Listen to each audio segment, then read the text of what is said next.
arterial 90 a 60 milímetros de mercurio, presión, temperatura 36,8. A la palpación abdominal destaca signo de Bloomberg positivo, resistencia muscular además tiene la paciente. En los laboratorios, hemoglobina 12,4, glóbulos blancos 8.500, glicemia 75, creatinina 0,9 miligramos de cilitro correspondientemente, y el test de embarazo es positivo.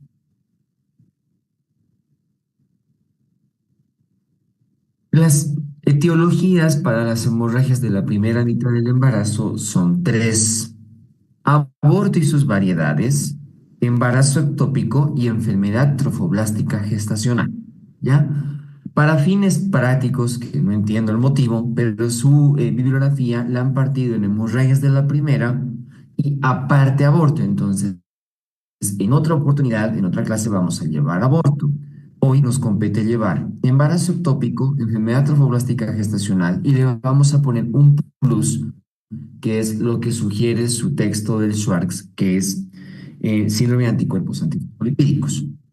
Yo, embarazo ectópico y enfermedad trofoblástica gestacional, lo estoy, que se llama, abordando desde su libro de ginecología de Gori. Motivo: está más actual el tema.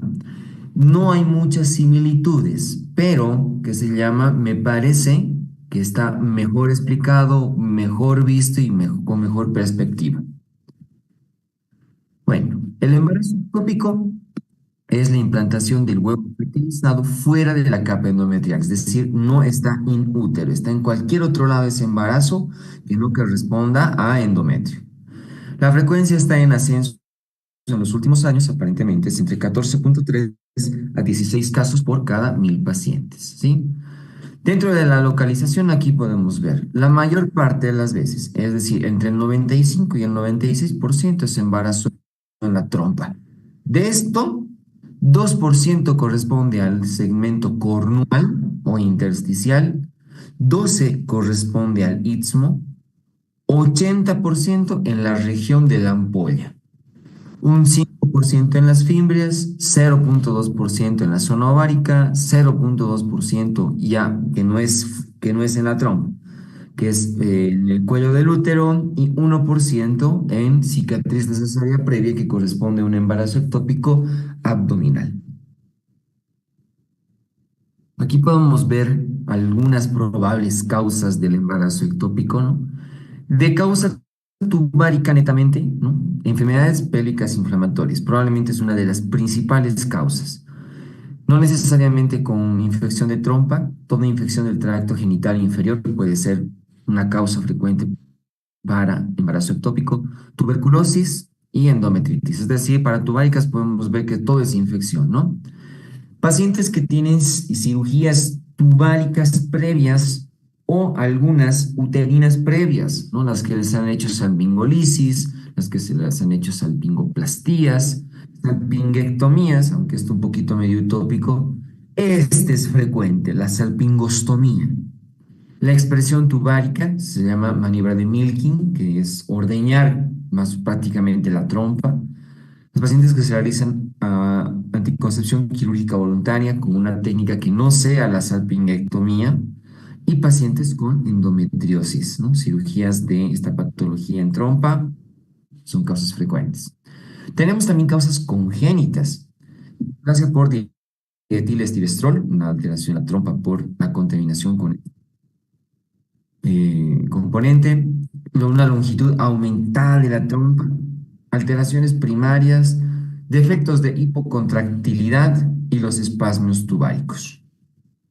Y en función a la concepción tenemos que tener en cuenta alteraciones de la implantación, ¿no? Pues en la implantación muy temprana, muchas veces el tabaquismo, que se llama, influye mucho para esto, que el tamaño del cigoto sea mayor de lo esperado antes de llegar al útero, una maduración muy rápida o un desprendimiento prematuro de la zona pelúcida. Factores de riesgo para que una paciente haga embarazo ectópico: uso de dispositivo intrauterino. El hecho de que haya un dispositivo en contacto con endometrio hace de que el embrión, el trofoblasto, se fije más a la pared uterina que al útero. ¿Qué se llama? Tratamientos de fertilidad es una causa frecuente, ¿no? Especialmente en fertilidad de alto grado, como inseminación artificial y fertilización in vitro.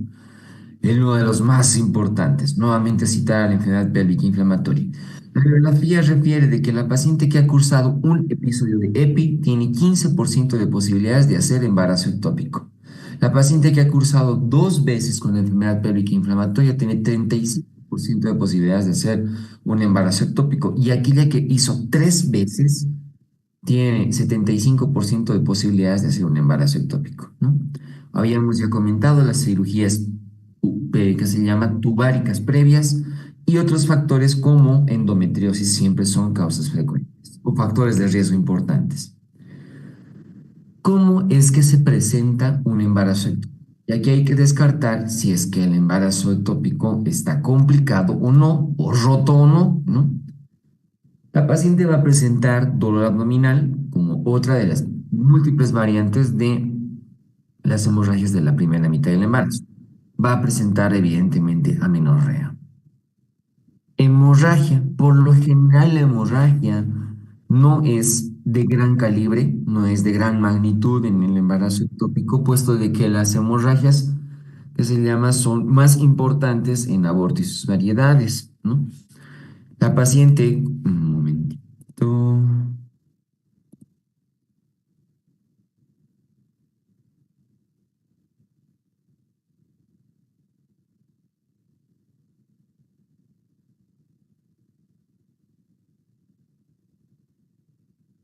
¿se puede ver nuevamente la pantalla, doctores? Sí, ¿verdad? Sí, doctor. Sí, Ya, doctor. perdón, cambiamos de anfitrión. Muy bien. Entonces, la hemorragia no se va a ir tanto para afuera, sino que pues se va a derivar a toda la cavidad peritoneal. Por eso es que las pacientes, si bien no tienen una hemorragia profusa por fuera, van a presentar mareo y síncope, ¿no? Van a presentar taquicardia, pueden presentar pérdida del estado de conciencia, van a presentar signos extraginecológicos, pero que sean derivados de la irritación peritoneal, urgencia defecatoria, van a haber obviamente síntomas urinarios, inclusive pueden ocurrir, ¿ya? Pero hay más síntomas gestacionales, náuseas, vómitos, sueño. Y la expulsión de tejido puede haber en ciertas ocasiones, pero es más característico de aborto y sus variedades.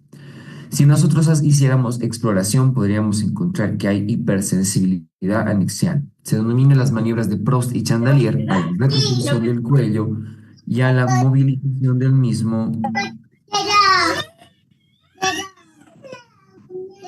Doctora Jenny, por favor, si nos puede ayudar con su micrófono, ¿no? Son maniobras para irritación peritoneal de causa ginecológica, es decir, en función al tacto del cuello del útero. La hipersensibilidad abdominal, esta es todo lo que es irritación peritoneal por abdomen, ¿no? Signo de Bloomberg, signo de rebote, ya sea en punto de McBurney o en punto de Lance. Tenemos que si a la palpación bimanual, es decir, por tacto vaginal y por palpación abdominal, encontráramos un aumento de volumen en uno de los anexos. Obviamente no va a haber un crecimiento uterino adecuado, pueden haber cambios ortostáticos como lipotimia en la paciente y hasta inclusive puede haber fiebre. Es por eso de que hay, que se llama diagnósticos diferenciales que se pueden parecer mucho, ¿no? ¿Cómo realizamos el diagnóstico de un embarazo ectópico? Bueno, pues tenemos estudios de gabinete como estudios de imagenología. Los de gabinete, pues acá podemos siempre pedir un hemograma para ver que la paciente no esté anémica, pero el de vital importancia es la gonadotrofina coriónica, la fracción beta. Su biografía refiere de que hay una duplicación de tiempo en función al embarazo ectópico, ¿no? ¿Qué quiere decir? Si encontráramos valores menores a 1.200 unidades internacionales, se va a duplicar en 2 días. Entre 1.200 a 1.600 unidades se va a duplicar en 3 días. Y si encontráramos más de 6.000 unidades internacionales, se va a duplicar en 4 días el valor. Eso quiere decir de que va a duplicarse y tiene que ir en ascenso la hormona. Inclusive dice la bibliografía que ya entre 4.000 a 6.000 ya deberíamos ver saco gestacional, aunque sin embrión, pero deberíamos ver saco gestacional inútero. También podemos solicitar progesterona sérica, ¿no? Valores de 25 nanogramos es un embarazo normal, valores de 5 nanogramos es un embarazo no viable. Podemos pedir creatincinasa, el factor SPI, sea 125, alfa-fetoproteína, no son tan sensibles como la hormona gonadotrofina. Esta es la más importante. Y en función a la ecografía podemos encontrar las cuatro modalidades en embarazo ectópico. Modalidad A, encontramos un saco gestacional íntegro con producto dentro y es más, tiene latido cardíaco. La modalidad B es un saco gestacional, pero la presencia de un embrión sin latido cardíaco. La modalidad C es un saco gestacional que no tiene embrión. Y en la modalidad D solo encontramos una masa tubárica con peritoneo, es decir, aquí se ha roto. Probablemente en estas no está en roto, pero el hecho de ver embrión, entre comillas, es ya significativo de un embarazo complicado. Dentro del diagnóstico también podemos realizar maniobras, ¿no? Como la coldecentesis. Consiste en colocar a la paciente en posición ginecológica, un espéculo y puncionar y obtener el líquido que hay en fondo de saco de Douglas, teniendo mucho cuidado puesto que la punción puede también alterar órgano intestinal. Si nosotros, que se llama, tuviéramos sangre, es embarazo ectópico. Si es escasa, ya a veces está coagulada, es porque ya entra en contacto con el maíz de fibrin y demás y se ha coagulado. Pero encontrar abundante es un embarazo ectópico de ruptura reciente. Podemos encontrar serosos en procesos inflamatorios, serohemáticos en procesos oncológicos o pus en cuadros infecciosos. También podemos realizar la paroscopía exploratoria para ver qué está ocurriendo dentro del abdomen y hasta podemos realizar legrado uterino. Legrado uterino se denomina signo de Arias Estela para ver si hay reacción decidual y reacción endometrial de un embarazo normoinsertado. Como habíamos visto por la amplia clínica que tiene el embarazo ectópico, el diagnóstico diferencial puede ser salpingitis aguda dentro de lo ginecológico, aborto y sus variedades, un quiste de ovario torcido, ¿no? Y también tenemos causas extraginecológicas como apendicitis, la más importante. Puede ser torsión de ovario, de quiste de ovario, perdón, y accidentes del dispositivo intrauterino. El tratamiento. Tenemos dos alternativas. Uno es el tratamiento quirúrgico, que es en todo embarazo ectópico que está roto, complicado y con hemoperitoneo, donde tenemos dos alternativas. Una es la salpingostomía, ¿no? Que aquí podemos ver es aperturar la trompa, retirar el embarazo ectópico y volverla a cerrar. Ya habíamos visto más, sin embargo, que este es un factor de riesgo para otro embarazo ectópico. Lo que más se utiliza hoy en día es la salpingectomía, que es retirar prácticamente la trompa.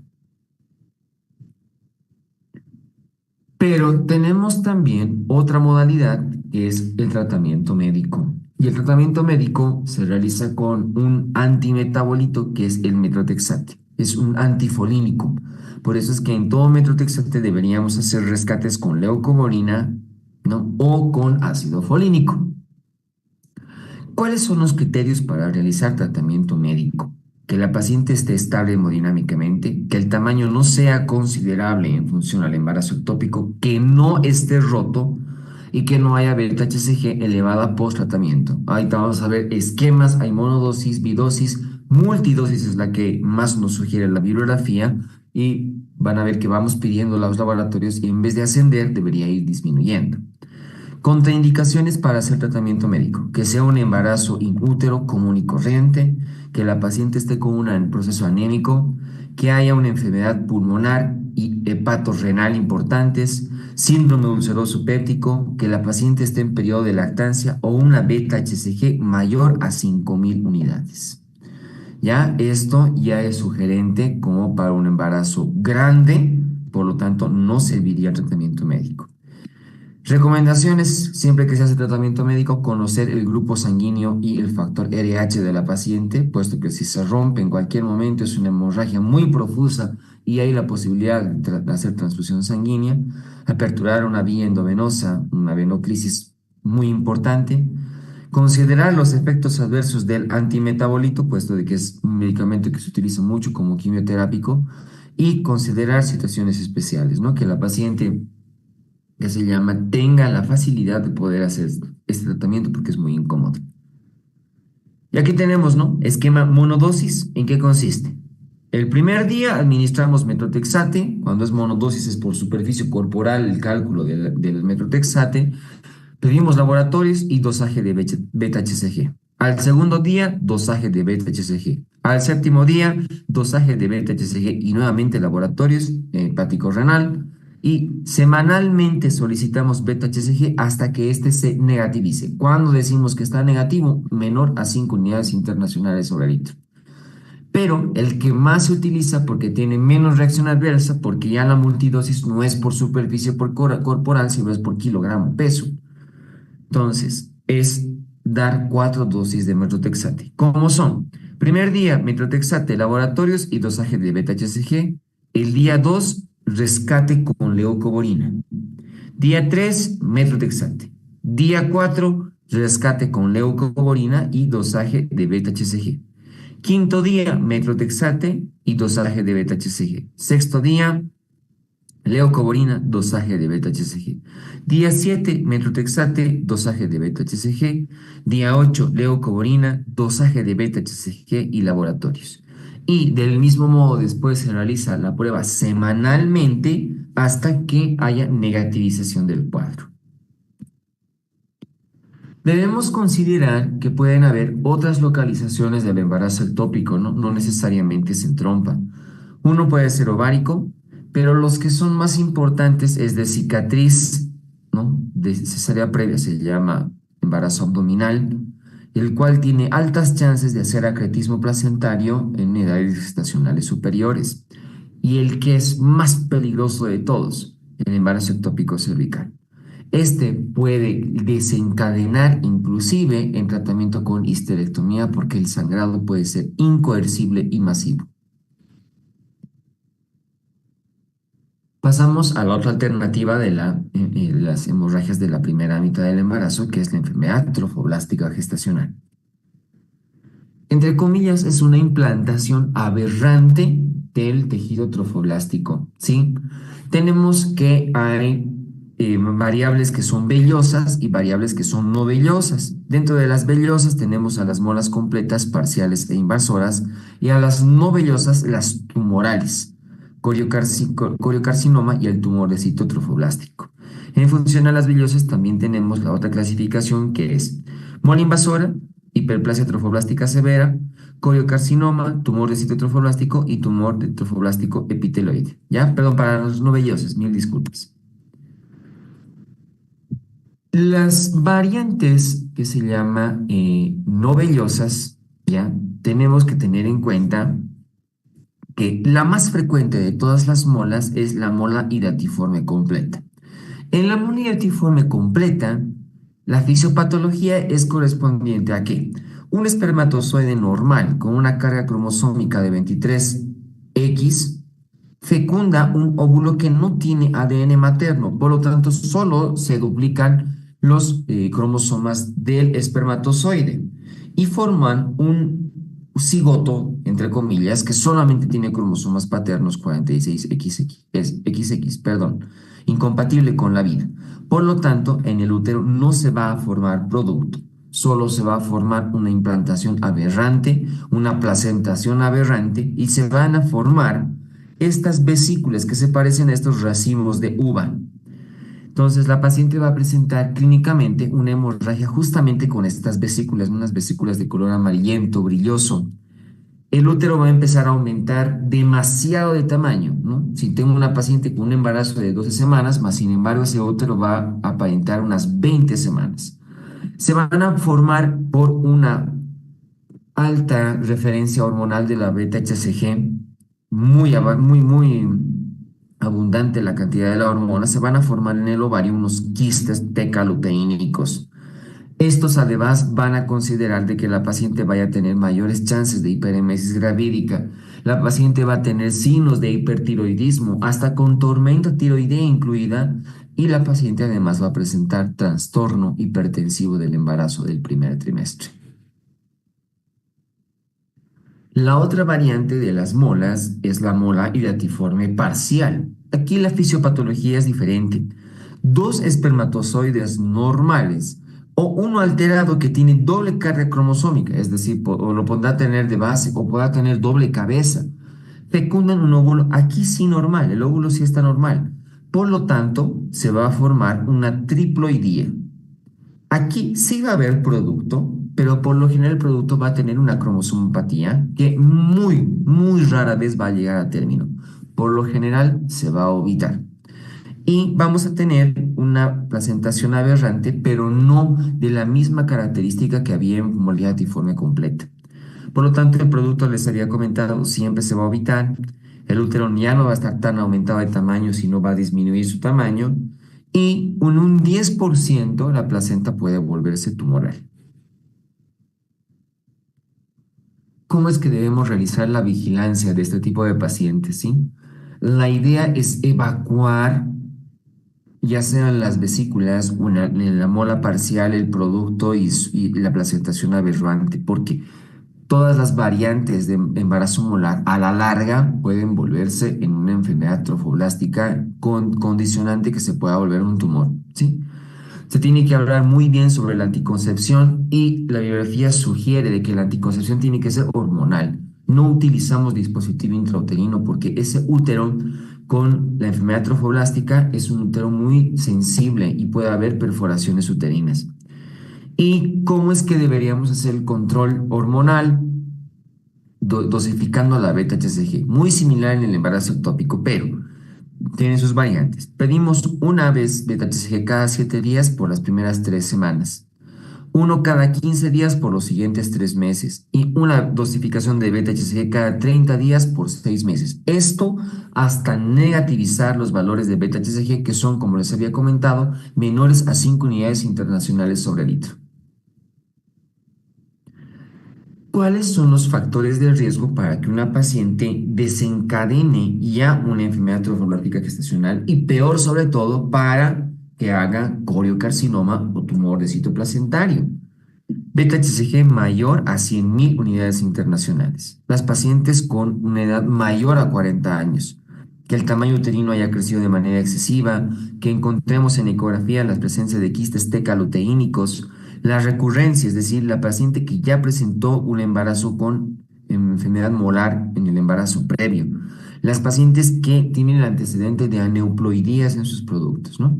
Aquí podemos ver la molidatiforme completa tiene la perspectiva que se llama de hacer una incidencia de 1 en cada 1.250 a 2.000 casos, la parcial 1 cada 100.000 casos, la invasora 1 cada 15.000 casos y el coriocarcinoma es raro.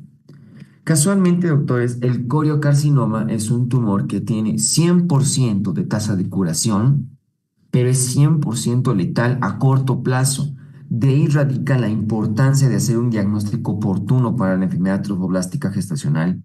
Y cuando se llega a tumor y a coriocarcinoma, aquí podemos ver la clasificación de la FIGO para la neoplasia trofoblástica gestacional, ¿no?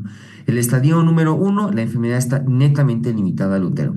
El estadio 2 se extiende a órganos pélvicos vecinos. El estadio 3 hay metástasis a pulmón con o sin órganos pélvicos. Y en el estadio 4 hay metástasis a distancia.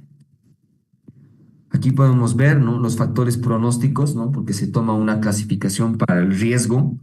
Bajo riesgo entre 0 a 6, alto riesgo entre 7 a 12 y ultra alto riesgo de hacer cáncer, que se llama coriocarcinoma, de 13 a más, ¿no? Aquí podemos ver edad en años, ya a partir se le coloca el puntaje cuando es mayor a 40.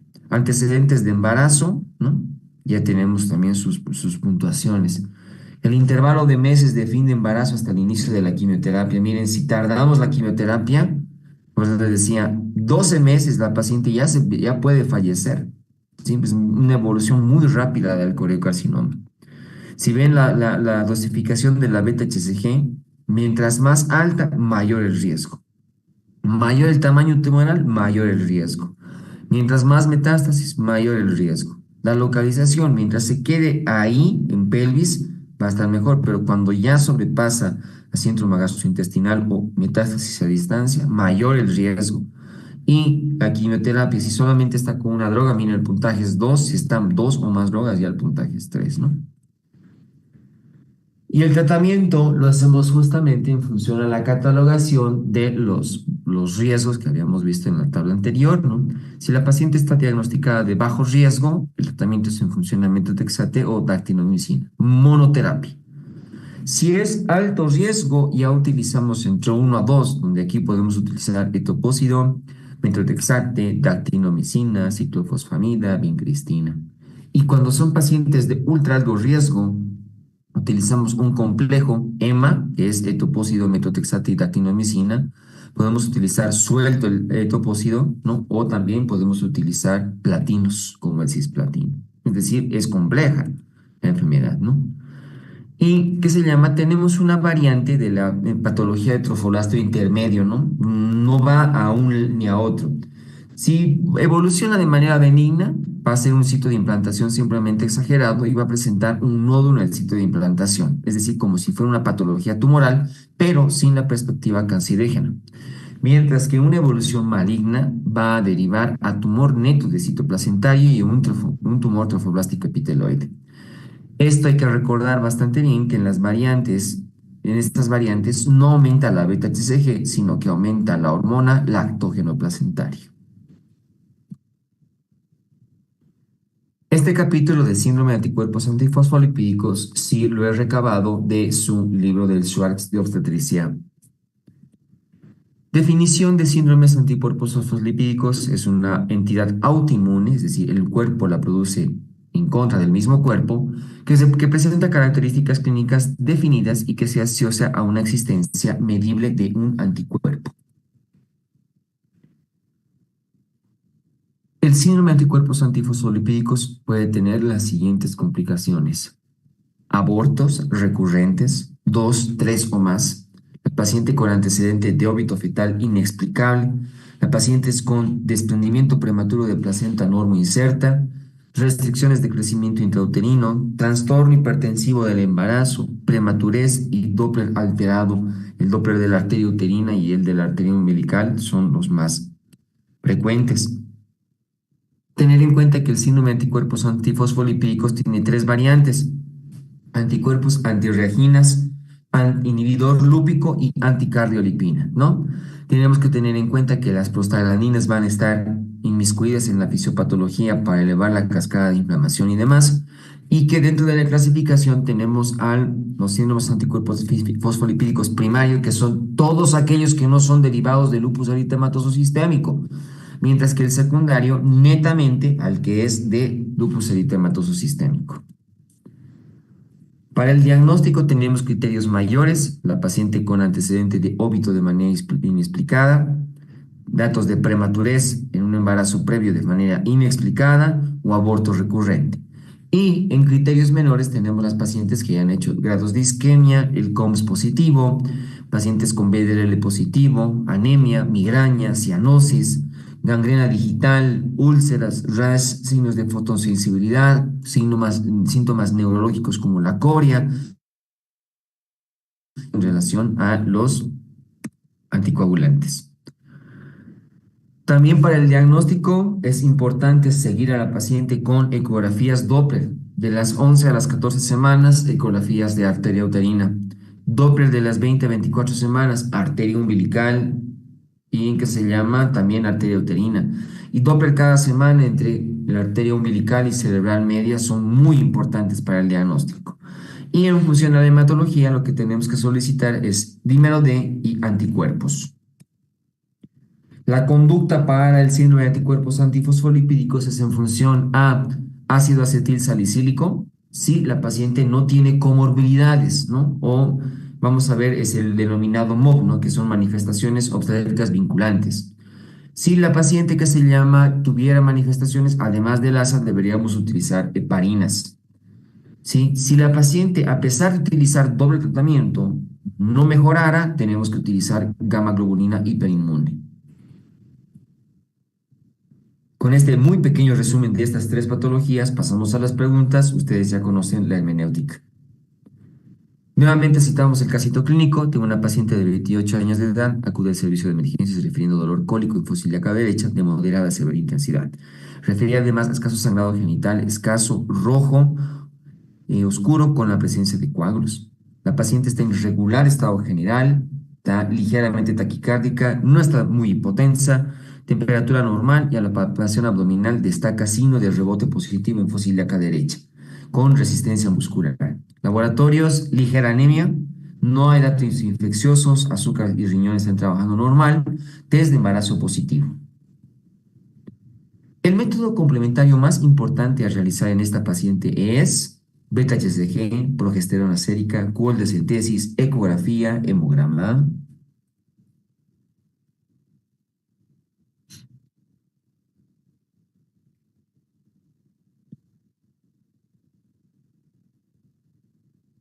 Santo.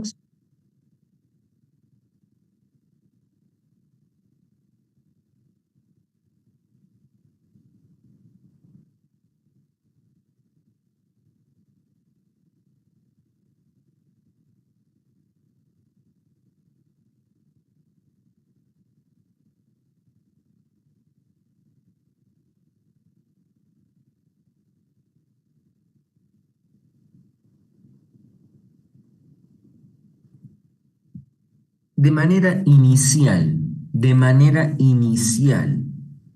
toda patología con hemorragia, ya sea de la primera y segunda mitad del embarazo, el primer estudio que voy a solicitar siempre es en ecografía.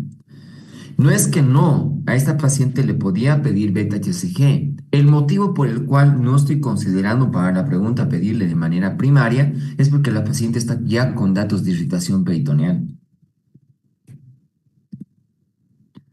Si la ecografía reporta líquido libre en cavidad, la conducta será expectante, manejo médico con metrotexate, laparotomía, ecografía cada 48 horas o beta-HCG cada día.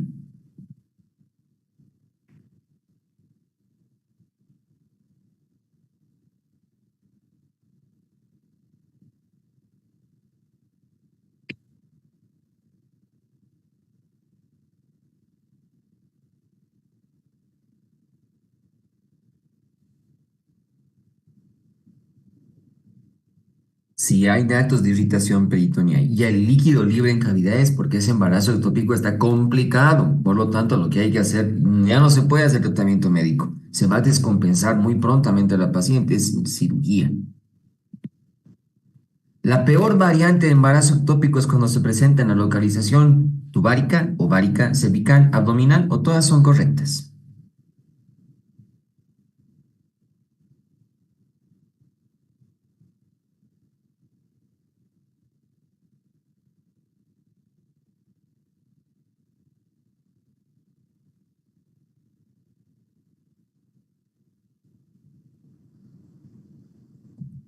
Sí, sencillito, ¿no? La cervical es la más peluda de toditas. Una de las siguientes entidades no es causa para investigar sobre síndrome de anticuerpos antifosfolipídicos. 3 abortos consecutivos, óbito fetal, diabetes gestacional, preeclampsia o todos son correctos.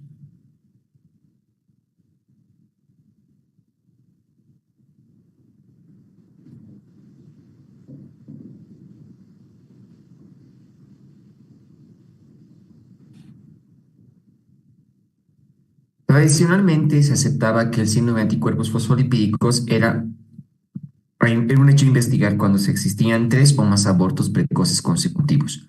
Al menos una fuerte fetal inexplicable después de la 10ª semana de gestación de un feto morfológicamente normal. Un nacimiento prematuro antes de las 34 semanas con un neonato normal debido a eclampsia o preeclampsia severa o insuficiencia placentaria, ¿no? Pero la diabetes gestacional no es un factor.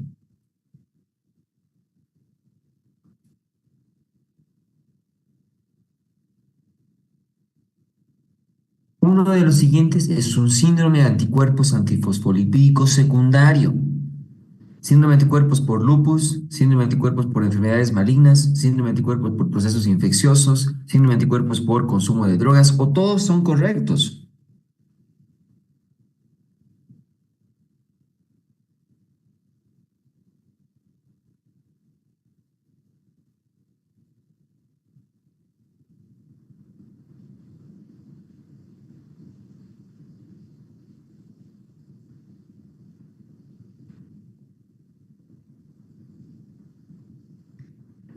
Desde su definición original en 1987, el síndrome de anticuerpos antifosfolipídicos se ha subdividido en primario y secundario. Se denomina secundario cuando se asocia a lupus eritematoso sistémico u otras infecciones autoinmunes. De no ser así, se lo califica como primario, pero dentro de los primarios, aparte de que se presenta en forma pura, incluyen los asociados a enfermedades malignas, infecciones, consumo de drogas, ¿no? Aquí la respuesta es A.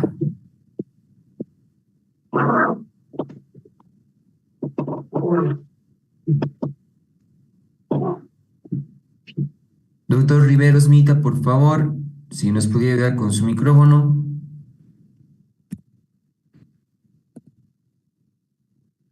Uno de los siguientes es un criterio mayor para el diagnóstico de síndrome de anticuerpos antifosfolipídicos en el embarazo. Test de Coombs positivo, anemia hemolítica, migraña, insuficiencia placentaria, migraña de nuevo. Hepatitis positivo.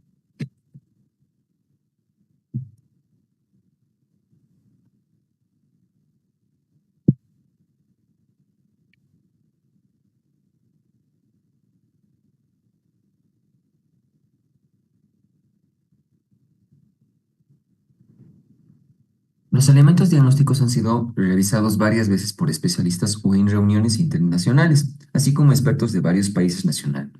Así han sugerido muchos consensos, pues se presentan algunas diferencias entre sí. Los criterios incluyen uno o más muertes inexplicables de fetos morfológicamente normales, de 10 o más semanas de gestación, uno o más nacimientos prematuros de fetos morfológicamente normales de 34 semanas que han sido debido a trastorno hipertensivo del embarazo o con condiciones compatibles con insuficiencia placentaria.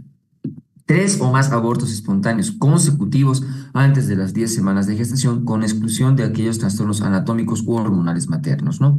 Estos son criterios mayores la insuficiencia placentaria.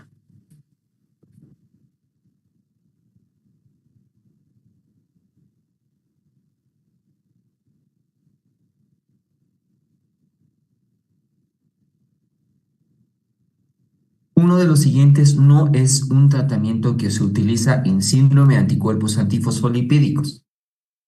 Ácido acetil salicílico, heparina de bajo peso molecular, gamma globulina hiperinmune, la vigilancia clínica o todos son correctos.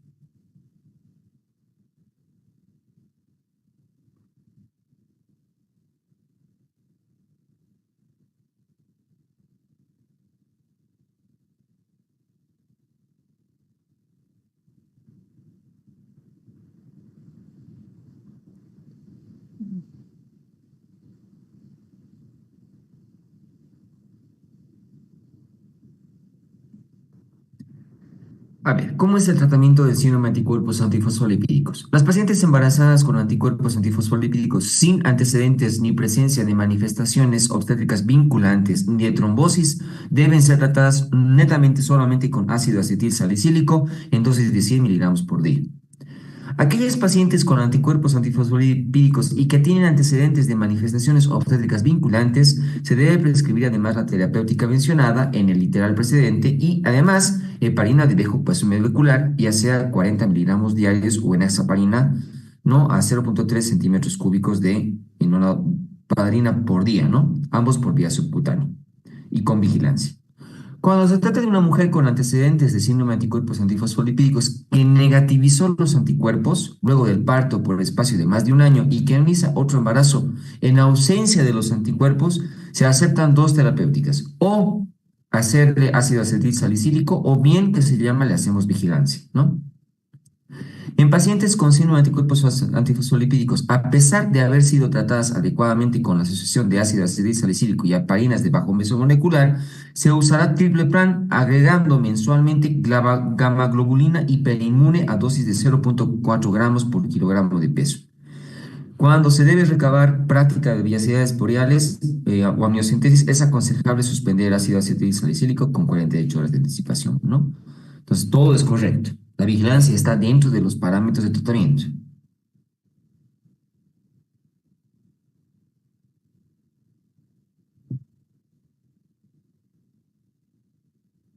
Una de las siguientes bacterias se asocia a embarazo ectópico por salpingitis. Staphylococcus aureus, Carrerella vaginalis, Trichomona vaginalis, Clamidia trachomatis, todas son correctas.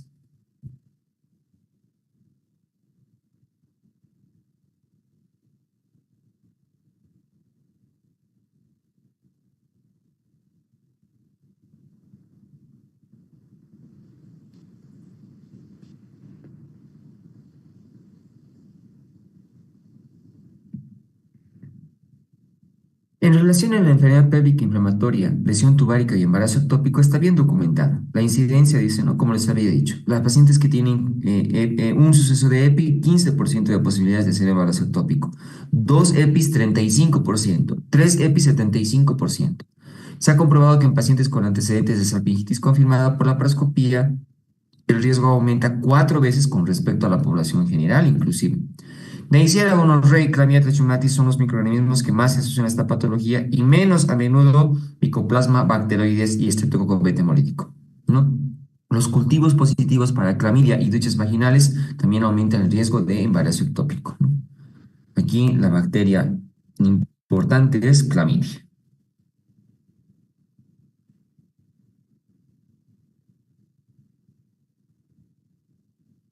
Uno de los siguientes no corresponde a los síntomas del embarazo ectópico: dolor abdominal, amenorrea, hemorragia genital, urgencia edificatoria o poliguria.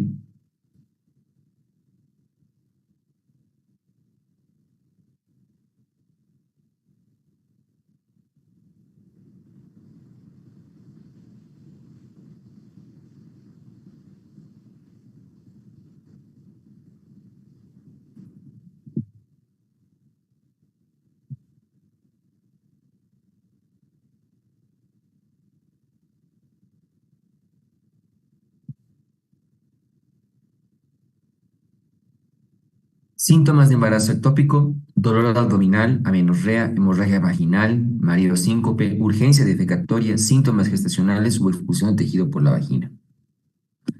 Dentro de los signos del embarazo ectópico, hipersensibilidad anexial, hipersensibilidad abdominal, tumor anexial, crecimiento uterino, cambios ortostáticos y fiebre. Poliuria no. Sí puede haber en la excitación peritoneal hasta disuria, pero poliuria no.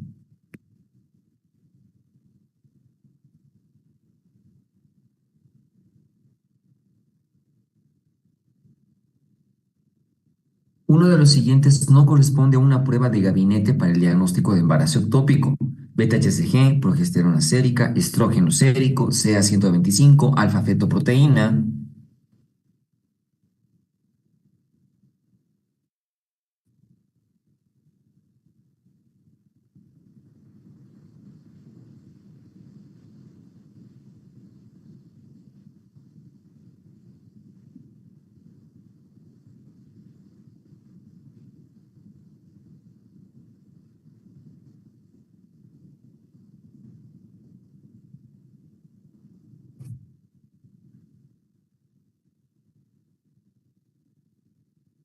Aquí podemos ver, ¿no? Los estudios de laboratorio consisten en hemograma beta-HCG cuantitativa, progesterona sérica, creatinsinasa, factores Pi, CA125, alfa-fetoproteína y la ecografía transvaginal. Pero lo que no pedimos es estrógeno.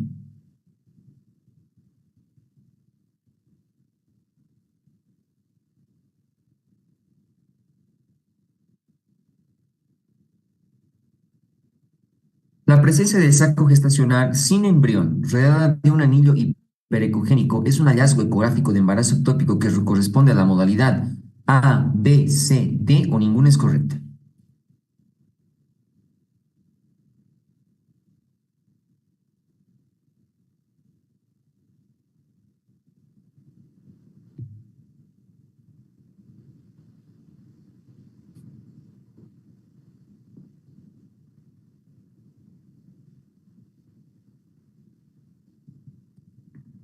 Modalidad A, tengo un saco gestacional con presencia de embrión y es más con latido cardíaco. Modalidad B, saco gestacional con embrión, pero sin actividad cardíaca. Modalidad C, saco gestacional sin embrión y la modalidad D es la presencia de una masa que se llama, no se distingue absolutamente nada y hay además líquido libre en cavidad, ¿no?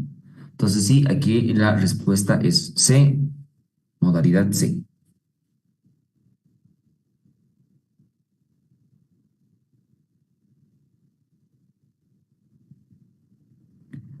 Al momento de realizar tesis para realizar el diagnóstico de embarazo ectópico, se deberá obtener líquido seroso, líquido seremático, sangre, pus o todas son correctas.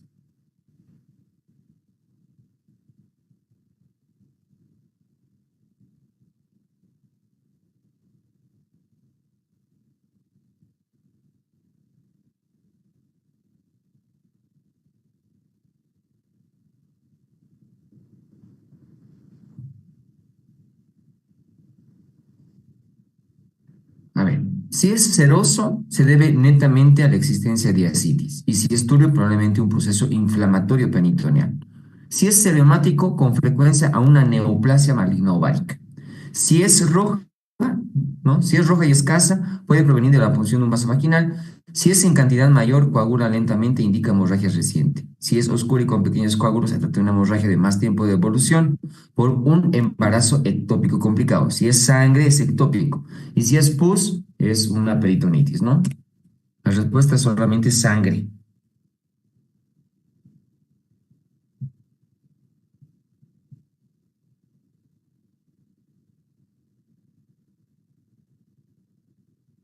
Uno de los siguientes no corresponde a los diagnósticos diferenciales de embarazo ectópico: aborto, salpingitis, torsión axial, dispositivo intrauterino, o todas son correctas.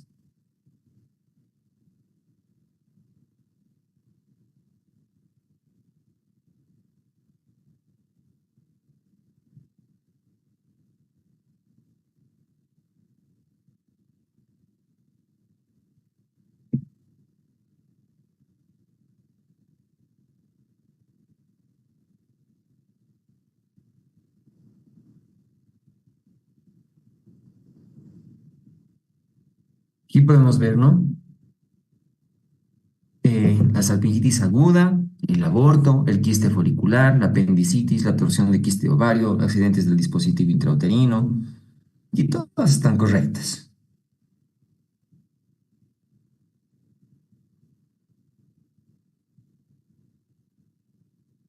De las siguientes opciones, una corresponde a una contraindicación absoluta para el inicio del tratamiento con metotrexato en embarazo ectópico. Masa anexial de 4 centímetros, beta-HCG mayor a 5000, cinética cardíaca positiva, disfunción hepática y todas son correctas.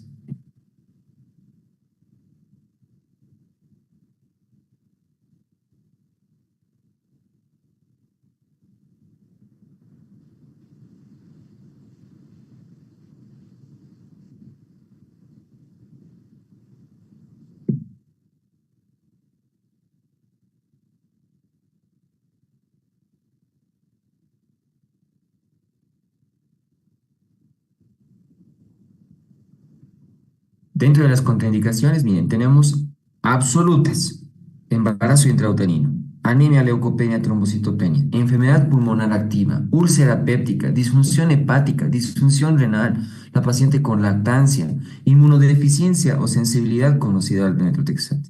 Mientras que contraindicaciones relativas son cinética cardíaca positiva, beta-HCG elevada a más de 5000, masa anexial más de 4 centímetros o la imposibilidad de hacer seguimiento. Aquí la respuesta solo es D.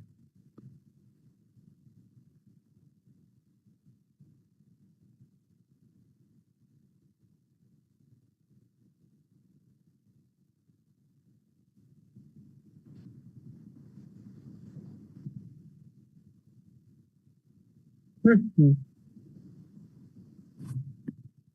La histerectomía es una técnica probable de tratamiento para el siguiente embarazo ectópico: embarazo ectópico cervical, tubárico, ovárico, abdominal, o todas son correctas.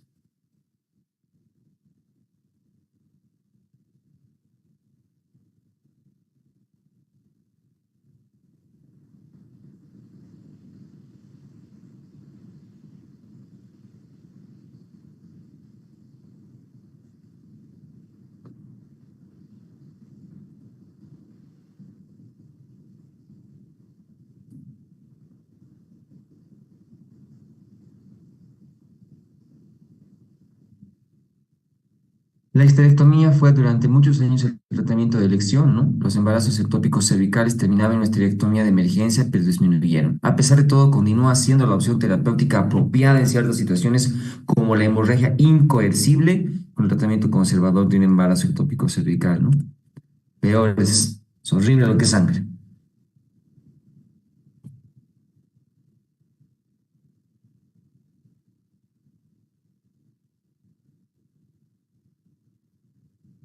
16. Una de las siguientes no corresponde a una neoplasia trofoblástica gestacional. Mola completa, mola invasora, coriocarcinoma, tumor de sitio de implantación o la hiperplasia trofoblástica severa.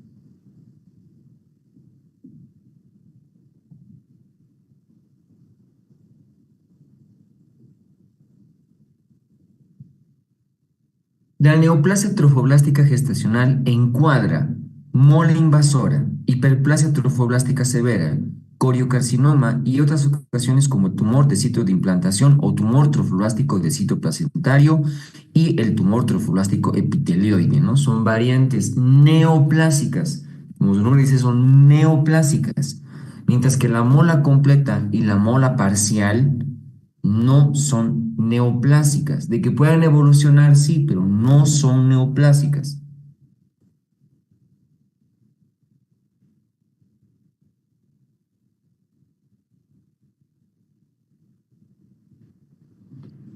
La presencia de hipertiroidismo, hipertensión, altura uterina aumentada con mayor probabilidad de malignización corresponde al siguiente embarazo molar. Completa, parcial, coriocarcinoma, tumor de sitio de implantación o todos son correctos.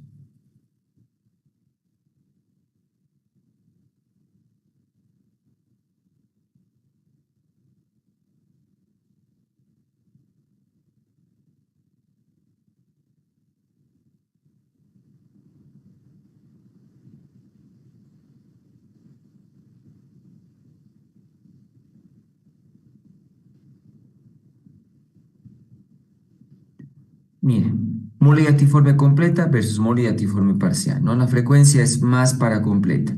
Tejido embrionario ausente, presente en el parcial. Diploide completa, triploide parcial. Hipertiroidismo, más del 7% en completa, no hay en el parcial. Hipertensión, 24% en la completa, 1% en el parcial. Malignización, 20% en la completa, 7% en el parcial que se llama hiperemesis gravídica, más veces en completa, menos veces en parcial, ¿no? Entonces aquí la respuesta es mola completa.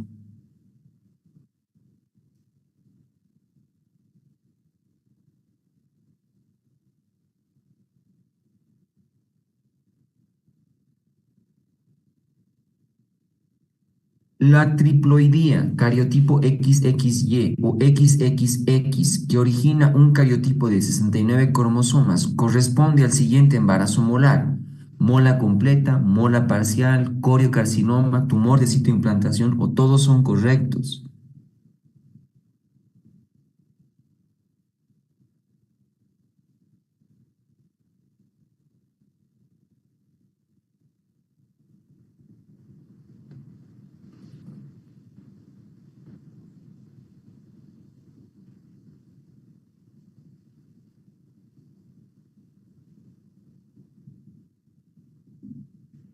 La parcial, ¿no? Es la que dos espermatozoides normales o uno alterado fecundan un óvulo normal, por lo tanto se forma una triploidía. Entonces, la fórmula parcial. Una neoplasia trofoblástica gestacional que se extiende a órganos pélvicos corresponde a una clasificación según la FIGO. 1, 2, 3, 4, 5.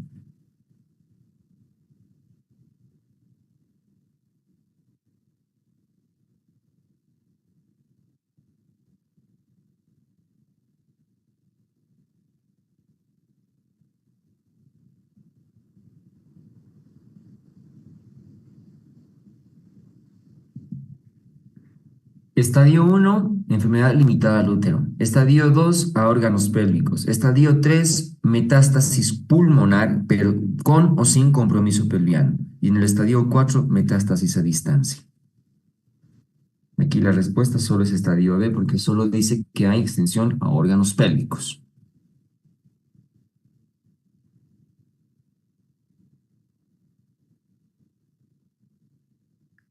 El uso de monodosis para el tratamiento de un embarazo molar corresponde a una estadificación de riesgo bajo, alto, ultra alto, posterior disminución de beta-HCG o ninguno es correcto.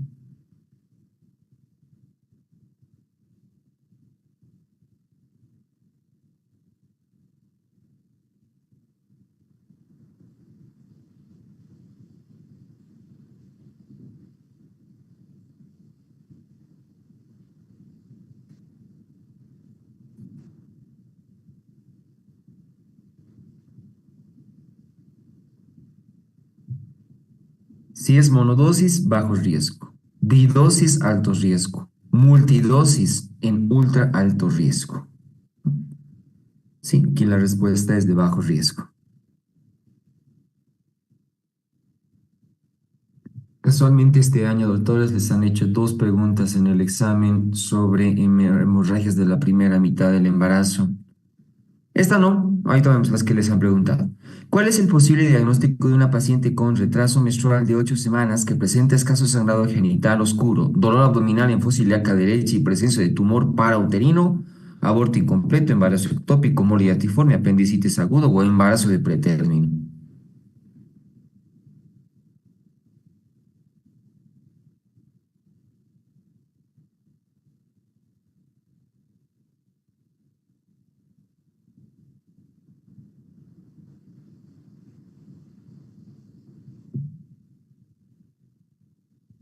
Sí, no, sencillito, embarazo ectópico.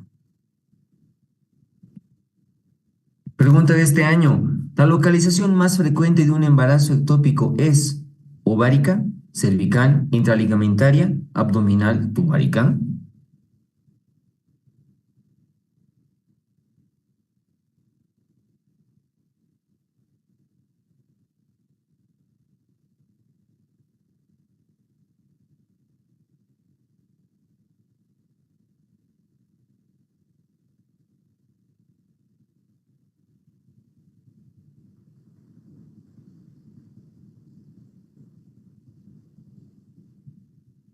Tubárica. Sencillita. Esta pregunta les han hecho este año. Es una degeneración quística edematosa de las vellosidades coriales que abarca la placenta y el resto del complejo ovular. Embarazo anembrionado, embarazo ectópico, huevo muerto retenido, moliatiforme, embarazo múltiple.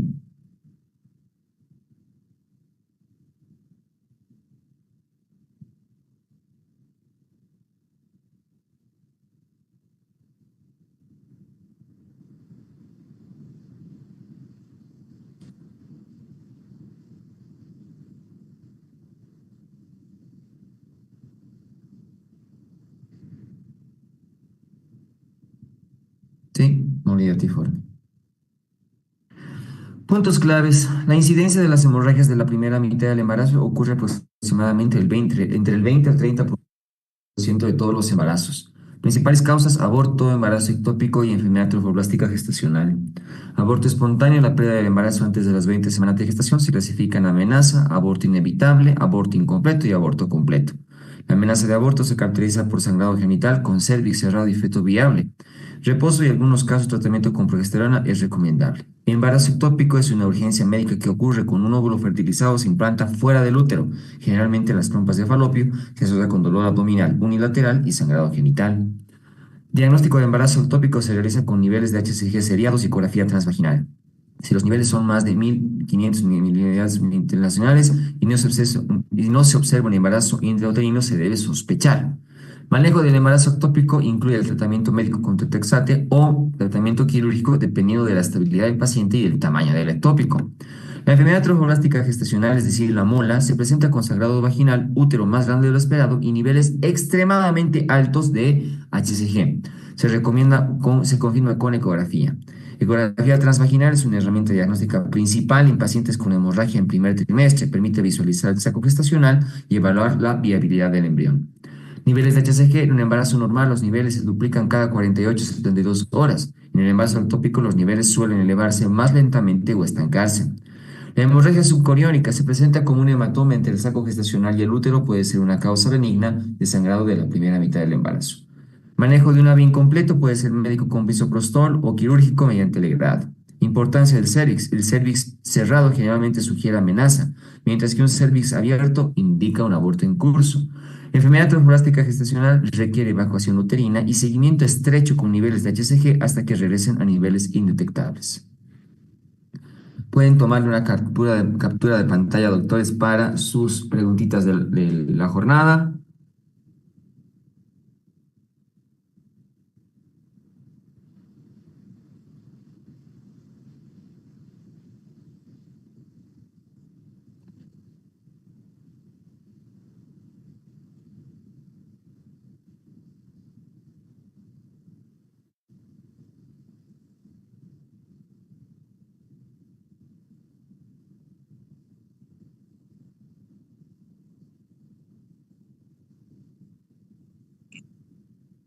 ¿Podría enfocar la anterior, por favor, doctor?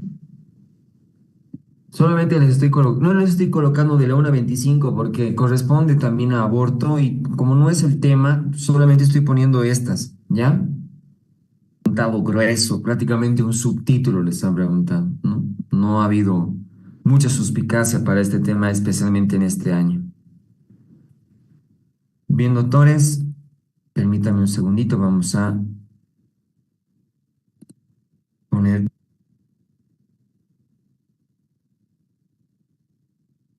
Se alcanza a ver la pantalla, ¿verdad? Sí, se ve. Hola, doctor Nils. Mande, doctor. ¿Todo bien? Todo bien. Segundo tema que es hemorragias de la segunda mitad del embarazo.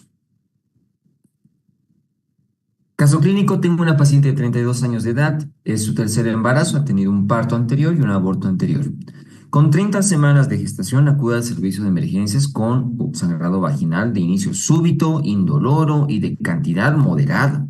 No refiere contracciones ni dolor abdominal. Su embarazo actual ha sido monitoreado de manera regular sin complicaciones previas. No tiene antecedentes de hipertensión, preeclampsia o trauma. Al examen físico, signos vitales estables, el abdomen está relajado, no se palpan contracciones, el feto tiene una frecuencia cardíaca de 140 latidos por minuto y no se observan signos de sufrimiento fetal. Tenemos 4 variantes para las hemorragias de la segunda mitad del embarazo. La más frecuente de toditas estas es la placenta previa. La placenta previa tiene por definición la inserción de la placenta en el segmento inferior, ¿sí? Tiene una frecuencia de 1 con cada 200 a 300 embarazos, ¿sí? Y mientras esté en segmento inferior, tiene la gran posibilidad de hacer acretismo placentario, que lo veremos luego. Tenemos 4 clasificaciones en el embarazo que se llama con placenta previa. Tengo uno, placenta de inserción baja o también denominado que se llama placenta de inserción lateral.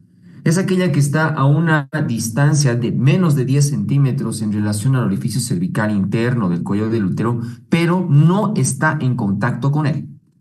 Tenemos la placenta marginal, que es aquella que está al borde, es decir, al margen del orificio cervical interno. Placenta previa oclusiva parcial es aquella que ocluye el orificio cervical interno de manera parcial y el total es que prácticamente está ocluido todo el orificio cervical interno. Dentro de la probable etiología de la placenta previa está una tardía fijación, ¿no? Si la fijación es precoz, embarazo ectópico. Si la fijación es normal, embarazo uterino. Si la fijación es tardía, en segmento inferior. Otra puede ser una capacidad disminuida del trofoblasto, ¿no? Que las velocidades coriales no puedan tener una muy buena fijación.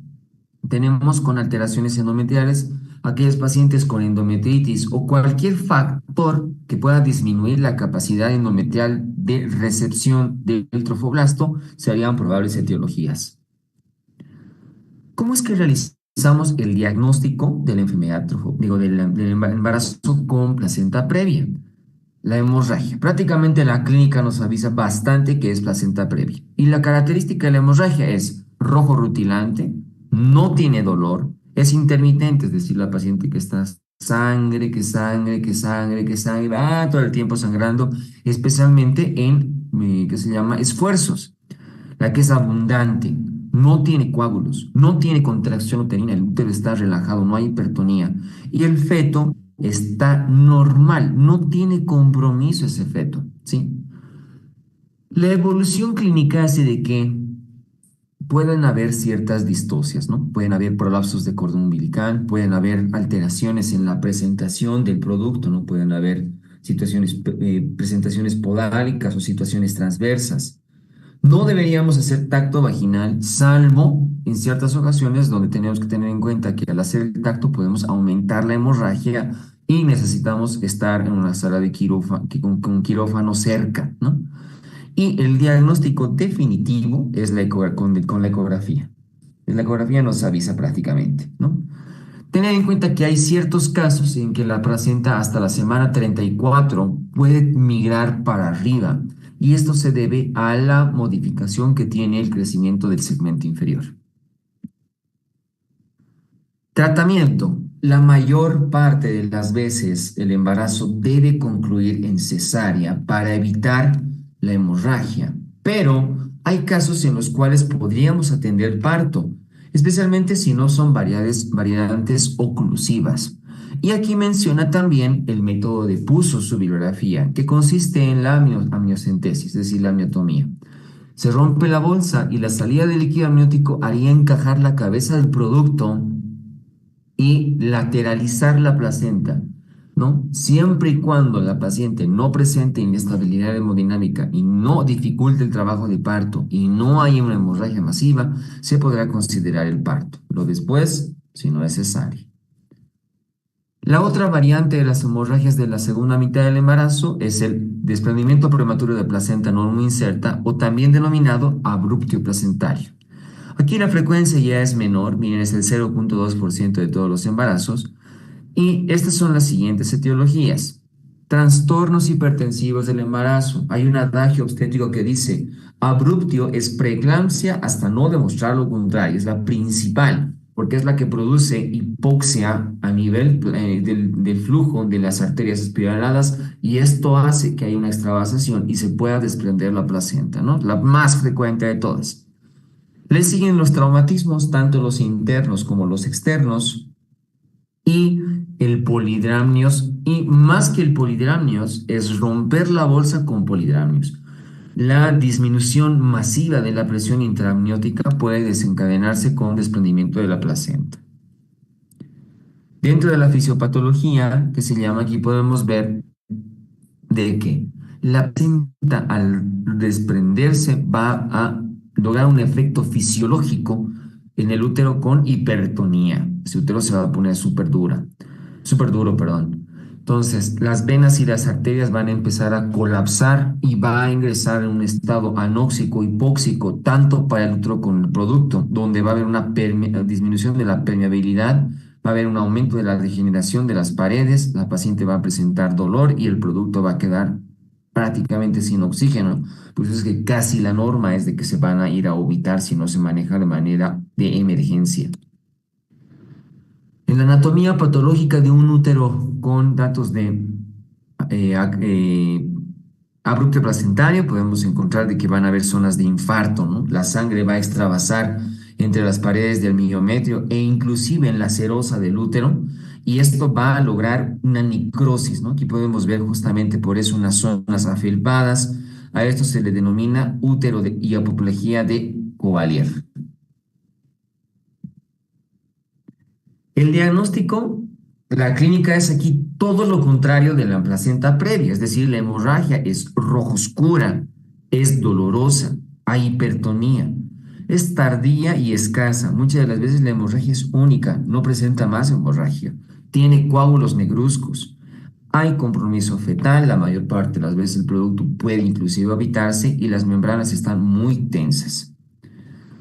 Entonces, ¿qué se llama? Prácticamente el diagnóstico lo hacemos en función a la hemorragia, la ecografía, ¿no? Y a veces también pueden presentar hemorragia interna.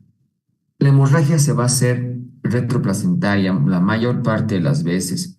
Por lo tanto, las pacientes llegan inclusive con estado de choque, pero nosotros no vemos que esté sangrando porque la paciente está sangrando por dentro, entre comillas. Y además hay un pronóstico desfavorable. El tratamiento para el desprendimiento por lo general es cesárea. Sí, hay feto vivo para evitar que no se evite. Es cesárea cuando hay inestabilidad materna. El único caso en el cual prácticamente su radiografía dice parto es cuando el producto está ovitado y la paciente está, que se llama estable, no tiene alteraciones hemodinámicas. Y el parto se lo inducirá, se lo puede hacer con prostaglandinas, con oxitocina, se puede hacer amniocentesis. Y debido a la hipertonía uterina, dice su biografía, que es un útero que es un parto que rápidamente va a ser derivado. Y que se llama, dice, nada más tengamos en cuenta de que el abruptio, como consume cascada de coagulación por las necrosis y la hemorragia, es muy frecuente que se vaya a presentar hipofibrinogenemia. Se revertirá los casos de fibrinogenemia y que el útero puede presentar después, por las zonas también de necrosis, atonía uterina. Para eso se utilizará oxitóxicos. Tenemos también alteraciones de la placenta neta, ¿no? Que no sean por desprendimiento o que sean por una que se llama ubicación aberrante. Tenemos la placenta bilobata, es aquella que presenta dos accesos placentarios, los dos comunicados. Tenemos la placenta bipartita, que son prácticamente el que hayan dos placentas, aquí son dos lóbulos, aquí son dos placentas. La placenta subcenturiata, que es un cotiledón aberrante, ¿no? Que tiene inclusive circulación, aquí lo podemos ver. En función a las malformaciones de la placenta, tenemos la placenta sonaria, es aquella que se inserta como un reloj, ¿no? Como un anillo alrededor del útero. La placenta difusa, aquella que se llama, en extensión está alterada. La placenta fenestrada, la que tiene que se llama unos trayectos diferentes en la zona de placentación. Y la más frecuente de todas estas, la placenta circunvalada, que significa que hay un anillo que prácticamente como si estuviera desnuda la placenta, que justamente es en la zona de inserción del cordón umbilical. Y por último vamos a citar al acretismo placentario.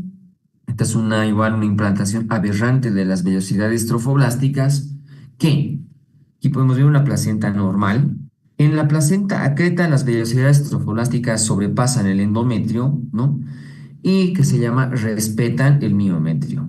En la increta sobrepasan el miometrio, pero respetan serosa. Y en la percreta pueden inclusive sobrepasar serosa o inclusive, que se llama extenderse a órganos vecinos, el más frecuente vejiga. Este es un cuadro de emergencia muy sangrante, con compromiso hemodinámico y multiorgánico fatal para la paciente, especialmente en percreta. Bueno, doctores, pasamos nuevamente a nuestras preguntitas. Ustedes ya saben la hermenéutica. Vamos a comenzar.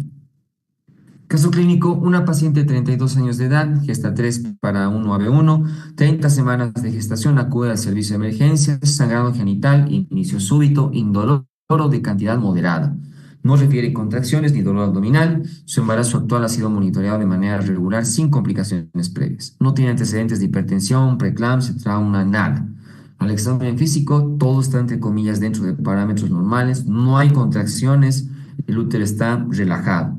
El feto tiene una frecuencia cardíaca de 140 y no se observan signos de sufrimiento fetal. ¿Cuál es la conducta más adecuada para manejar a esta paciente si no presenta signos de inestabilidad materna? Cesárea de emergencia, corticoides y vigilancia, inducción del parto, reposo con monitoreo semanal o esterectomía inmediata.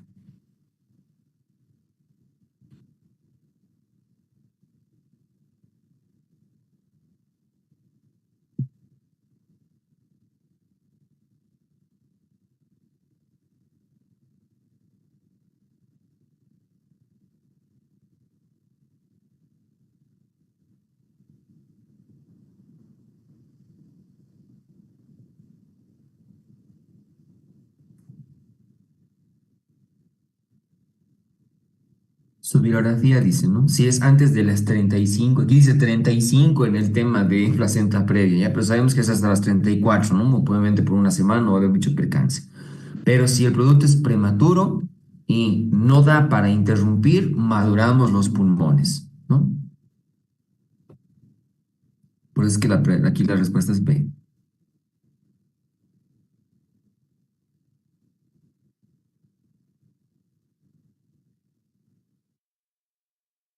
Fetal en los casos de hemorragia persistente en placenta previa, hipoxia fetal, infección intramniótica, restricción de crecimiento intrauterino, parto pretérmino o malformaciones congénitas.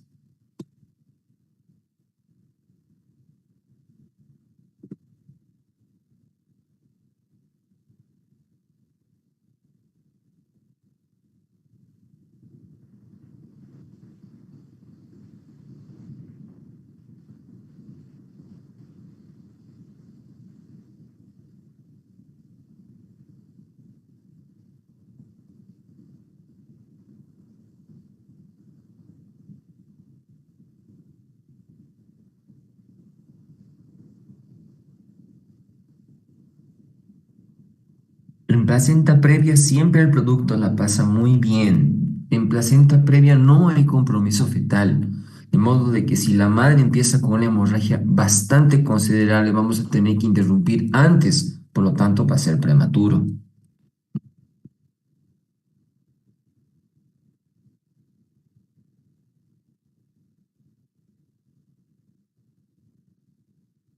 ¿Cuál es la indicación definitiva para realizar una cesárea en una paciente con placenta previa? Sangrado leve pero recurrente, sangrado severo y inestabilidad materna, diagnóstico confirmado previo a las 34 semanas, malformaciones fetales o presencia de polidramios.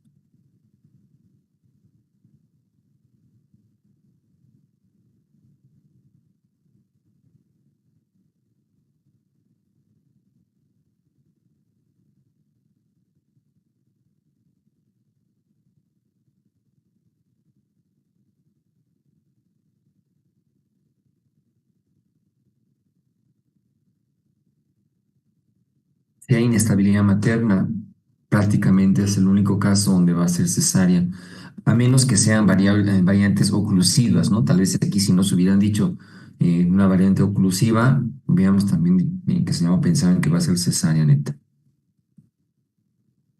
En una paciente con placenta previa completa, ¿cuál es la vía de parto recomendada? Justo, parto vaginal, parto instrumentado, cesárea, parto en agua o parto en vaginal con monitoreo continuo.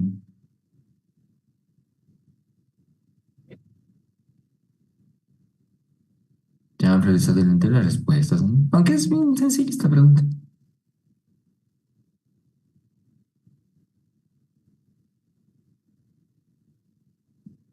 Cesárea.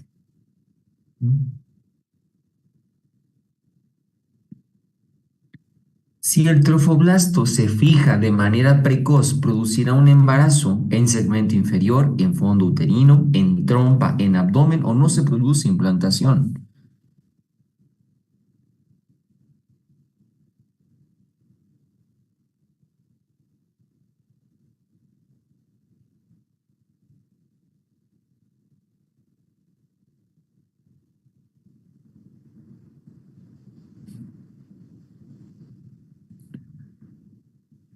Tardía aparición de la capacidad de fijación del trofoblasto. Si esta es muy precoz, la fijación, el huevo puede implantarse en la trompa y dar origen a embarazo tubario.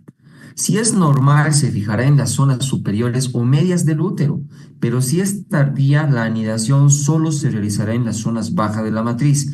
Y si fuera aún mucho más tardía, ¿no? Que se llama teóricamente el huevo fecundado, no alcanzaría ni siquiera a anidar y se saldría al exterior, ¿no? Pero si es precoz, en trompa.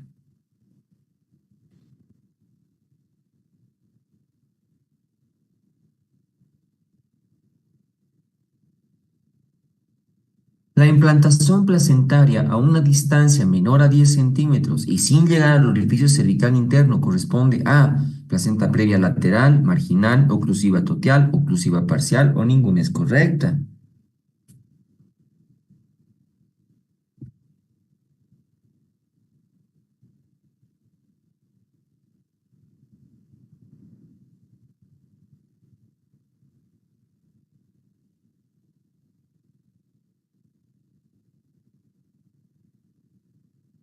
La lateral, la que está a 10 centímetros, pero no está en contacto con el orificio cervical. Marginal, la que sí está al margen del orificio cervical. Parcial, la que ocluye parcialmente, y la total, la que ocluye todo el orificio cervical, ¿no? Entonces aquí sí es lateral. Dice sin llegar a orificio cervical interno.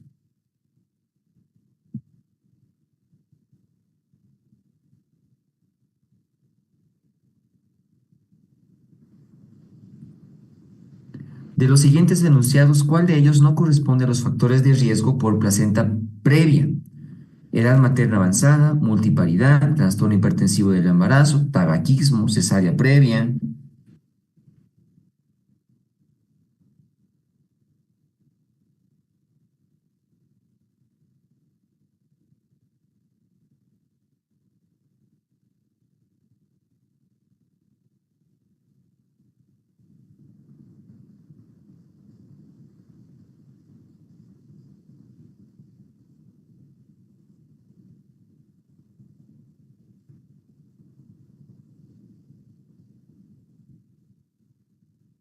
La anterior cesárea, la edad materna avanzada, la multiparidad y el hábito de fumar han sido asociados a un aumento del riesgo de placenta previa, ¿no? Pero el trastorno hipertensivo es para abruptio.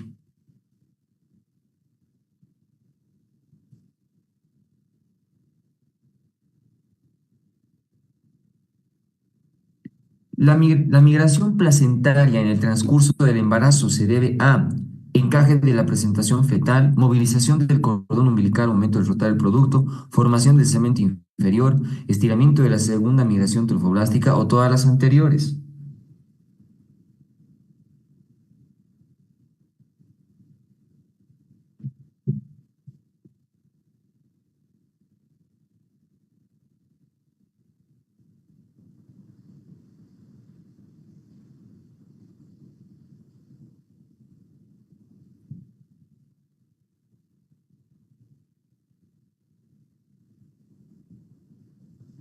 Se llama migración placentaria al cambio de ubicación de esta en el transcurso del embarazo. Este hecho puede deberse a formación del cemento inferior que eleva la placenta y aleja del orificio cervical interno del cuello del útero, ¿no? Y la regresión o la atrofia de las extremidades placentarias insertas en la zona escasa de vascularización, ¿no? Aquí tenemos la C, que es la formación del segmento inferior.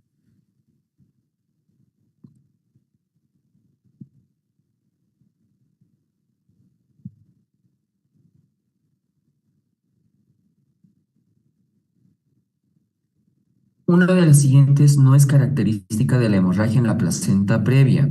Hemorragia con sangre roja rutilante, indolora, se presenta durante el sueño, compromiso fetal o todas están bien.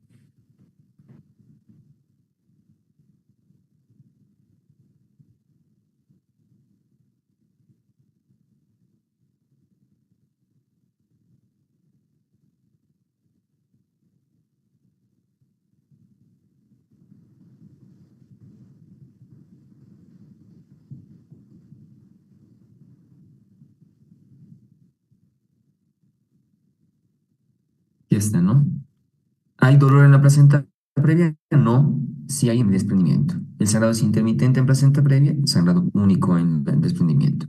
No hay coágulos en la placenta previa, si hay coágulos en el desprendimiento.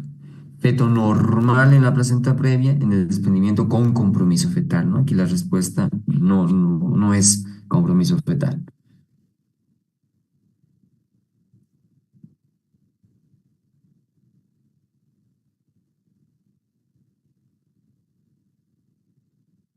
Una de los siguientes no corresponde a las etiologías del accidente de Boudeloc.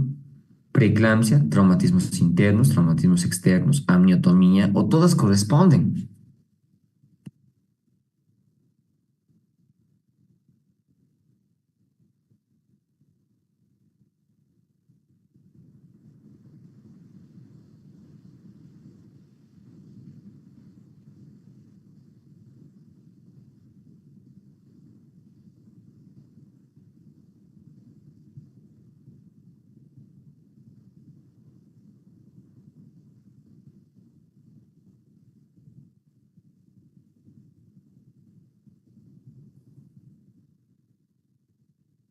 Bien, tenemos algo que se llama abrupto placentario, trastornos hipertensivos del embarazo, traumatismos internos, traumatismos externos y la amniotomía en polihidramnios, ¿no? Estos son los factores por los cuales se puede desprender la placenta antes del término, ¿no?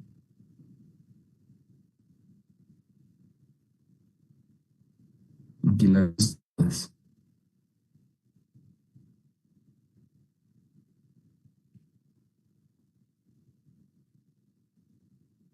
Una de las siguientes es una complicación de la placenta previa: atonía uterina, coriamnionitis, prolapso de cordón umbilical, desgarro perineal, o todas son correctas.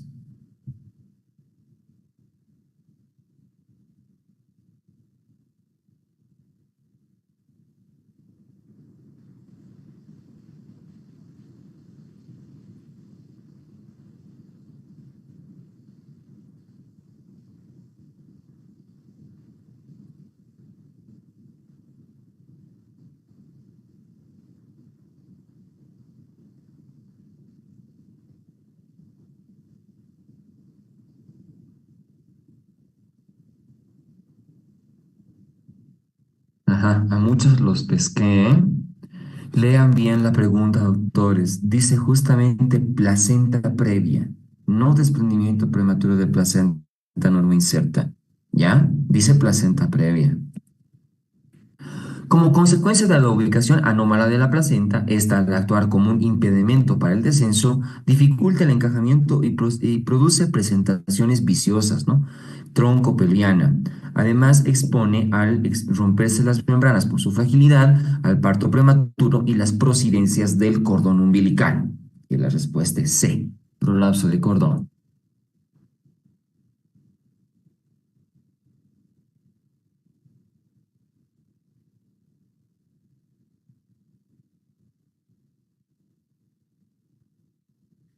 El trastorno hipertensivo del embarazo es causa de alto porcentaje de placenta previa, rotura de basa previa, rotura uterina, abrupto placentario, ruptura prematura de membranas. Pregunta faciliña.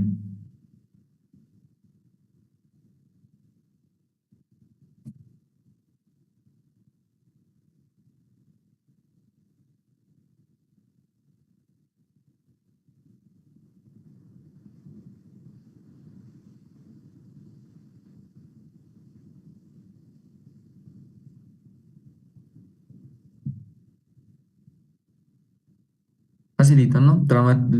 Preeclampsia es el principal factor. Traumatismos externos, traumatismos internos, ¿no? Y que se llama la anatomía en unidramnios son causas. Aquí es abrupto placentario, trastorno hipertensivo.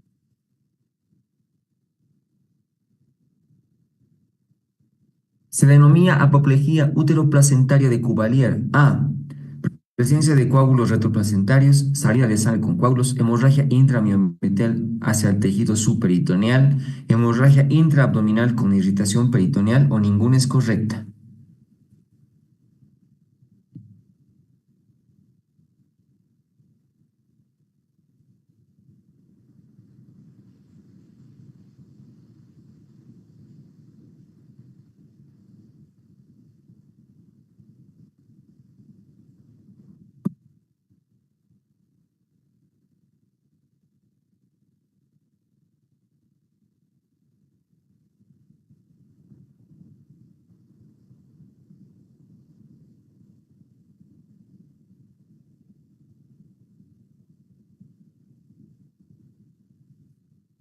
En los casos severos, perdón, o graves, la sangre derramada invade la pared uterina. Se observan entonces zonas con extensas hemorragias miometriales que disocian los haces musculares y que pueden difundirse hacia el tejido subperitoneal, las trompas, los ovarios y hasta inclusive los ligamentos anchos.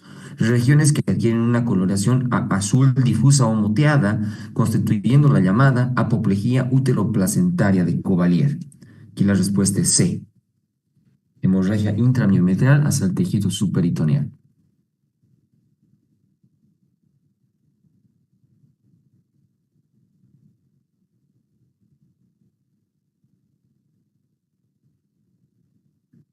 son probables complicaciones del abrupto placentario, ¿no? Coagulación intravascular diseminada, atonía uterina, choque hipovolémico, B y C son correctas o todas son correctas.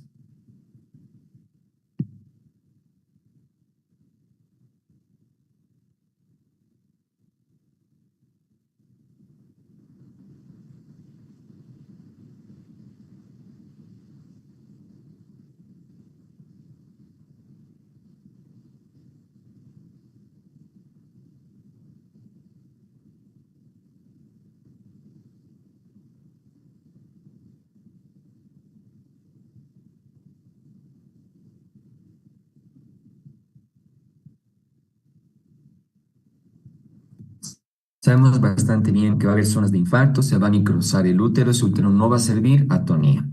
La hemorragia interna y externa va además a consumir factores de coagulación, coagulación intravascular diseminada.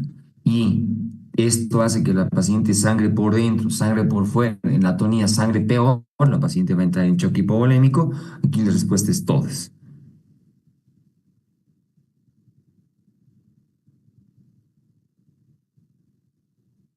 La presencia de hipofibrinogenemia es característico de placenta previa, rotura uterina, creatismo placentario, placenta bipartita o el desprendimiento de placenta normoinserta.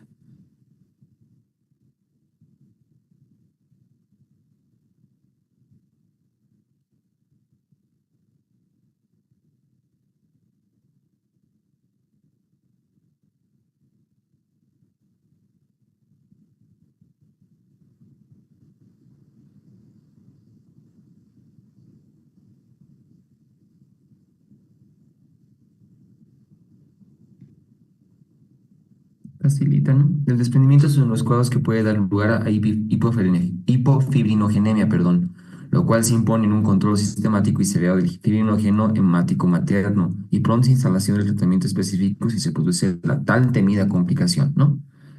Abruptio.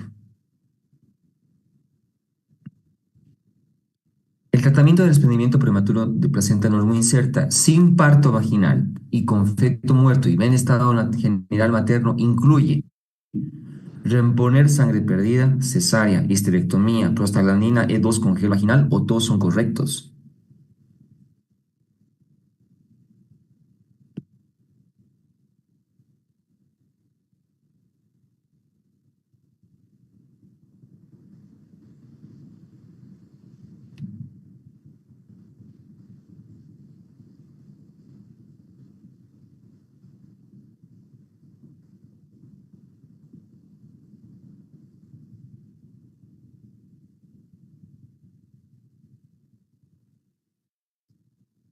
Parto vaginal con feto muerto y buen estado general materno, ¿no? En casos leves y medianos se puede permitir el parto espontáneo si es que este ya ha comenzado.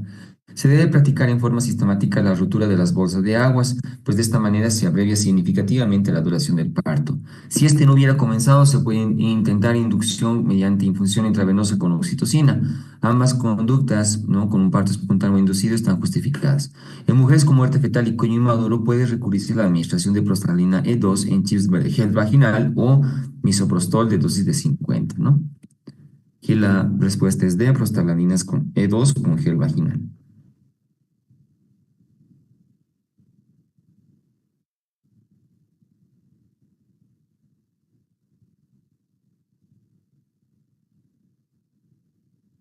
La complicación más frecuente del abrupto placentario en el puerperio es coriamionitis, atonía uterina, desgarro cervical, plaquetopenia, hipoglucemia.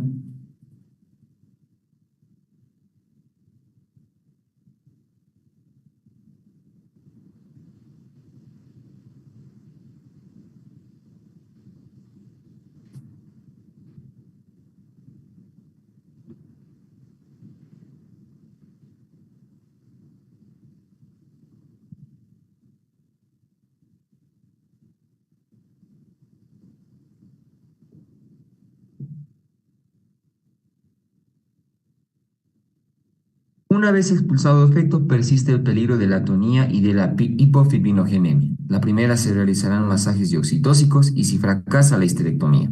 Si se comprobara una hipofibrinogenemia, se actuará según lo aconsejado al periodo placentario patológico, ¿no? Atonio uterina, aquí sí está.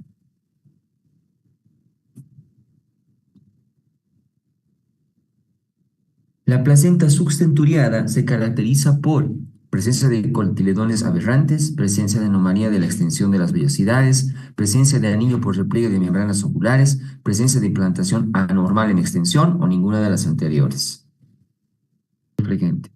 Bipartita es una placenta que tiene, ¿no? Está partido, como tiene dos vasos. Subcenturiata es un cotiledón aberrante. Y la circunvalada es la que tiene un anillo, ¿no? Que deja más o menos medio, que se llama una zona desnuda de ese lugar del cordón, digo, de la placenta y de sus vasos, ¿no? Aquí sí es la presencia de cotiledones aberrantes, subcenturiata.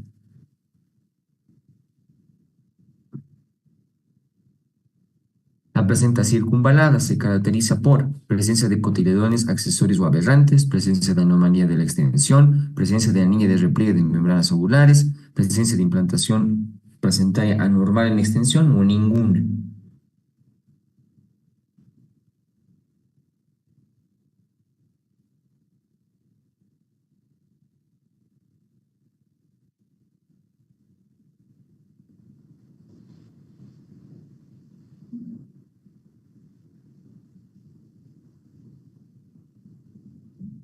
De nuevo, no bipartita, dos, como quien dice, dos placentas, la subcenturiada cotiledón aberrante y la circunvalada es la que tiene el anillo, ¿no? Y la respuesta es C. Ultimita, la invasión placentaria en la cual las vellosidades se introducen al miometrio, pero sin atravesarlo, se denomina placenta acreta, increta, percreta, apoplejía uteroplacentaria o ninguna de las anteriores.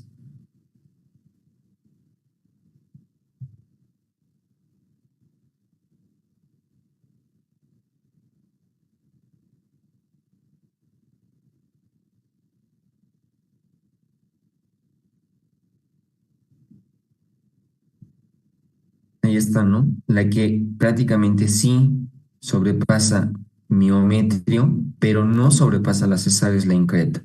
La que sobrepasa serosa, percreta. La que solo es endometrio y respeta el miometrio, acreta.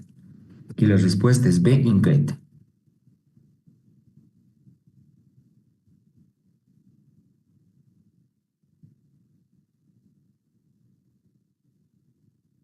Preguntas de exámenes pasados. Las siguientes son características de la placenta previa. Se presenta en el último trimestre del embarazo, se produce por alteración endometrial y la capacidad de fijación del trofoblasto, mal compromiso materno-fetal, la exploración de la ecografía no es de utilidad y el síntoma principal es el dolor pelviano.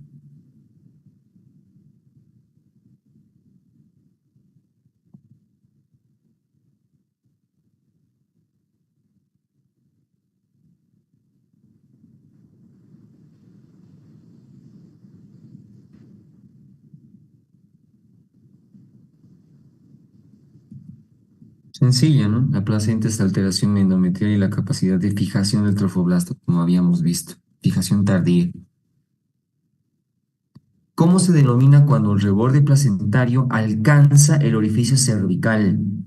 Placenta lateral, marginal, oclusiva total, parcial o placenta normoinserta.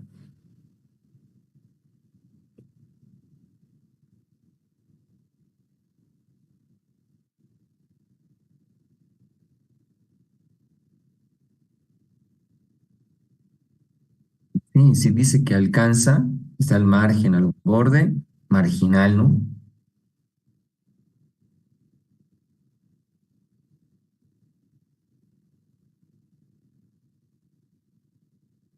La apoplejía uteroplacentaria de Cuvalier es una complicación de la rotura de seno marginal, placenta previa, rotura uterina, vasa previa o desprendimiento de placenta normoinserta.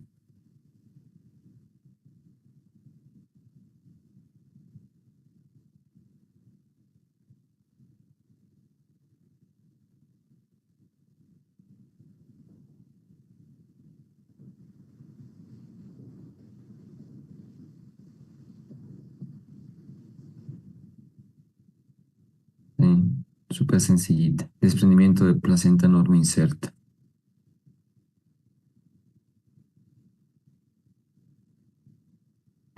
Puntos claves. Definición, la hemorragia vaginal es que ocurre después de las 20 semanas de gestación hasta el nacimiento, ¿no? Segunda mitad del embarazo.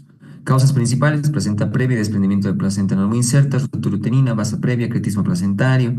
Placenta previa se presenta como un sangrado indoloro, la placenta está anormalmente implantada cerca o sobre el orificio cervical interno. Desprendimiento prematuro de placenta no inserta está caracterizado por la separación prematura de la placenta y presentándose como dolor abdominal, contracciones uterinas y sangrado doloroso. Vasa previa, condición peligrosa en que los vasos sanguíneos fetales se cruzan en el cuello uterino con alto riesgo de hemorragia fetal si se rompen.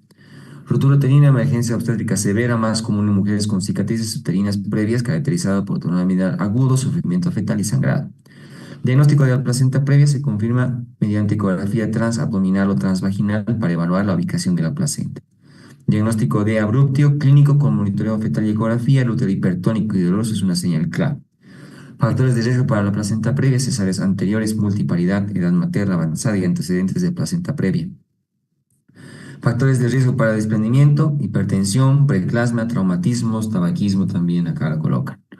Manejo de placenta previa, observación si no hay sangrados severos. Si hay inestabilidad o sufrimiento fetal, cesárea urgente. Manejo del abruptio, en casos graves, cesárea de emergencia, manejo conservador solo si la madre y el feto están estables.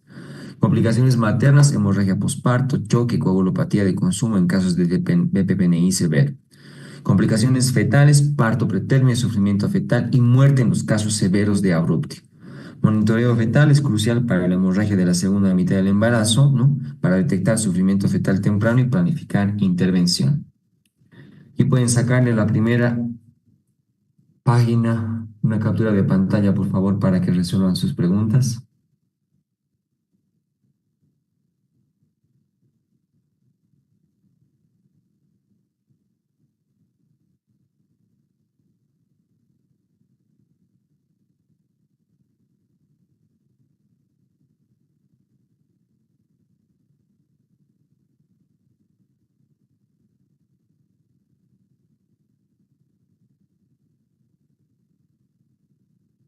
Segunda página, tómenle por favor una captura de pantalla.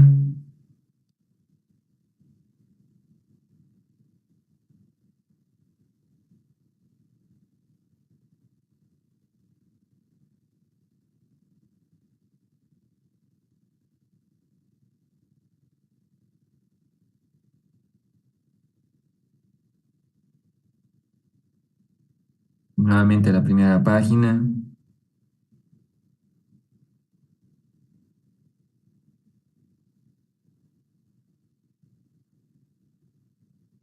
Nuevamente la segunda página.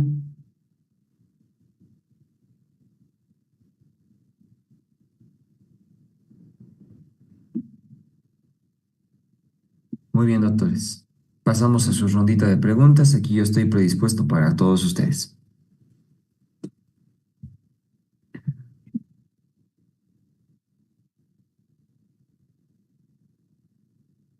Bueno, aquí me preguntan de nuevo, ¿no? ¿Qué hago, doctor? Dicen, no, para la biografía dice Gori, edición El Ateneo, pero solo hay hasta la segunda. La tercera solo es Panamericana. Quería preguntar si es... Sí, es la Panamericana.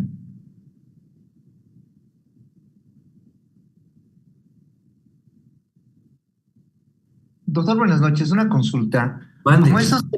Como esos temas de hemosagia del primer y segundo trimestre, o ¿cómo está dividido en sí? ¿Es hemosagia del primer trimestre que contiene aborto y Primera mitad del embarazo, ectópico? doc. Primera mitad Primera del mitad, ¿no? embarazo. En realidad es aborto, embarazo ectópico y enfermedad trombótica gestacional.